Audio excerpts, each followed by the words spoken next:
తెలంగాణ మరియు పరిసర ప్రాంత ప్రజలకు మెరుగైన వైద్య సేవల కోసం దూర ప్రాంతాలకు వెళ్లకుండా ఇప్పుడు మన పొదిలి పట్టణంలోనే మెరుగైన వైద్య సేవలు అందిస్తున్నారు. మన ఉడుమల హాస్పిటల్స్ పొదిలి మరియు దర్శి బ్రాంచెస్ నందు కేసు నమోదైన కేవలం 3 గంటల వ్యవధిలోనే నిందితులను అరెస్ట్ చేసి తనదైన శైలిలో దూకుడు ప్రదర్శించారు పొదిలి పోలీసులు.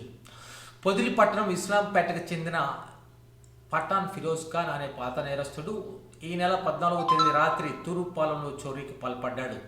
చీకటిని అదునుగా చేసుకొని ఒక ఇంటి తలుపులు తెరిచి లోపలికి ప్రవేశించి అక్కడ నిద్రిస్తున్న వ్యక్తి పక్కనే ఉన్న సుమారు 30,000 రూపాయల విలువైన వివో సెల్ ఫోన్ను తస్కరించాడు. బాధితుడు ఈరోజు మధ్యాహ్నం 12 గంటలకు పోలీస్ స్టేషన్లో ఫిర్యాదు చేయగా పొదిలి సిఐ రాజేష్ కుమార్ పర్యవేక్షణలో ఎస్ఐ రాజేష్ మరియు పోలీస్ సిబ్బంది తక్షణమే రంగంలోకి దిగారు. ఘటనా స్థలంలోని సీసీ ఫుటేజ్ను క్షుణ్ణంగా పరిశీలించి నిందితుడిని ఆచూకీ కనిపెట్టారు. కేసు కట్టిన కేవలం 3 గంటల వ్యవధిలోనే అంటే మధ్యాహ్నం 2 గంటలకు నిందితుడిని అదుపు తీసుకొని సెల్ ఫోన్ను స్వాధీనం చేసుకున్నారు. అరెస్ట్ అయిన ఫిరోజ్ ఖాన్ను పొదిలి కోర్టులో హాజరుపరచుగా న్యాయమూర్తి 15 రోజులు రిమాండ్ విధించడంతో నిందితుడిని జైలుకు తరలించారు.